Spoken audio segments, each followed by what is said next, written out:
On the way home, August 14th. Started at 8:30. Dust is 3 to 5 inches deep on the road, and the breeze is on our backs, so all the time we are in a smother of dust. Along the roads are hedges of osage, orange trees, 20 or 30 feet high, set close together. They are thorny. Their fruit is like green oranges, but no good to eat nor for anything else. We stopped to eat dinner about a mile from Topeka and drove on through the city. There are a great many colored people in and around it. In North Topeka, the streetcars are electric. In South Topeka, they are motor cars. The streets are asphaltum pavement, and it is lovely to drive on. So soft and quiet that it doesn't seem real. It gives like rubber to the horses' feet. The calks on their shoes make dents in it, and slowly the dents fill up till the place is smooth again. We drove a block out of our way to see the Capitol, where they had that war in legislature. The building is handsome, but the grounds are all unkempt, not finished at all. We crossed the Kansas River on an iron bridge that must be 400 or 500 feet long. The river is like the Platte, not quite as wide, but full of sandbars. South of Topeka, a man gave us some late daily papers. He has 240 acres here, but his home is in Colorado. He has mining interests there. He told Manley that the fuss over silver in Washington has made him lose $1 million. We camped by the side of a church in dust. August 15th. Started at 7:20. Found a little black and tan dog in the road, lost.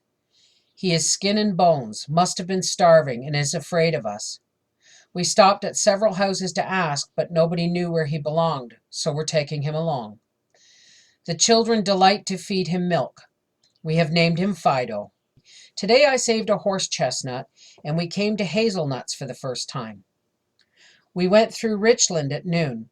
We drove past the church. There was a Sunday school picnic on the church grounds.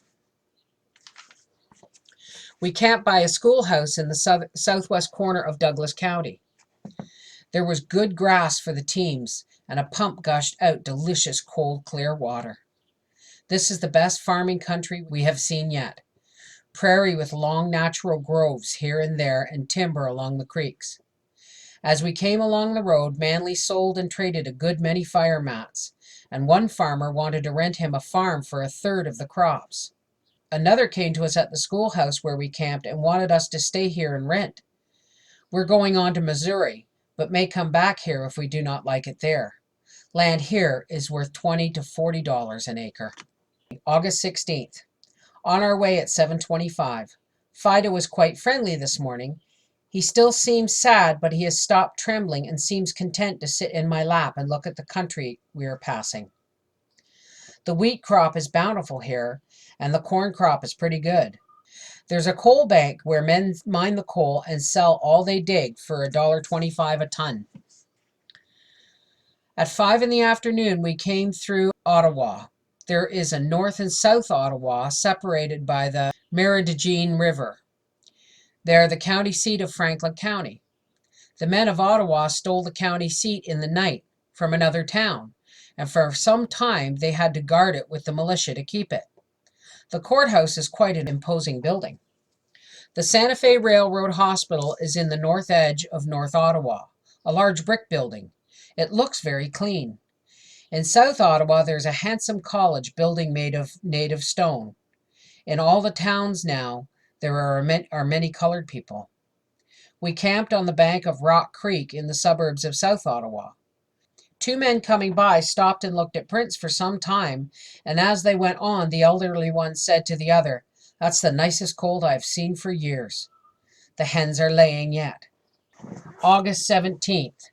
Fido is a good watchdog. He growls at every stranger who comes to the wagon, and at night at everyone that passes. We started at 7:30.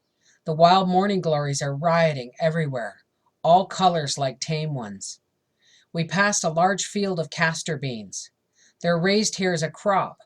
They run 10 to 15 bushels to the acre and sell for $1.25 to $1.50 a bushel. They are picked every 2 weeks, piled up in the sun till they pop open, and then run through a fanning mill and sacked. We reached Lane at 4 o'clock and had old Pet shod. The blacksmith came from Kentucky 2 years ago and looks just like the pictures of a Kentucky man. He has 130 acres of bottom land running to Pottawatomie River and a stone house as large as any house in De Smet. It is very handsome and perfectly finished. The house stands on Main Street in Lane and the land lies northwest from it. He's going back to Kentucky and wants to sell. Asked $4,300 for the shop, house, and land.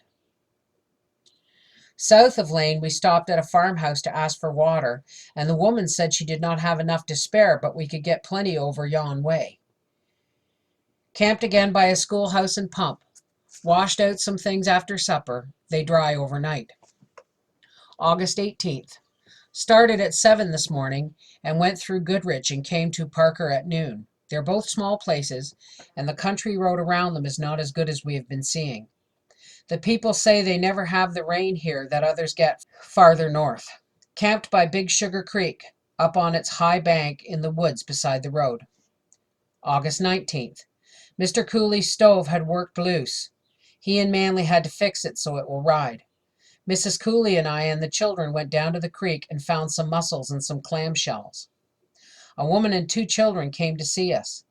They had come from Missouri and are camping nearby on their way to Nebraska. August 20th. Got a good start at 7:30, but the roads are awfully stony. Crops are poor. Everyone tells us they never get rain here when they need it. We went through Wall Street. It is nothing but a little country store. At noon, we came to Mound City, which is quite a city.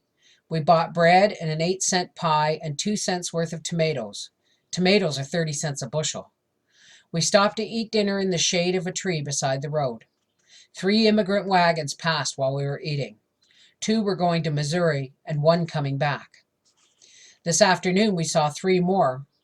1 going to Missouri, 1 coming back. Manley did not ask the other. Water has been scarce all day, and what little we found tasted so bad we could not get a good drink. It is clear and clean, but feels slick and tastes bitter. It spoils the taste of the tea. The horses have to be very thirsty to take it. Camping beside the road on the prairie, bought a little hay and could only get a little water. Looks like rain.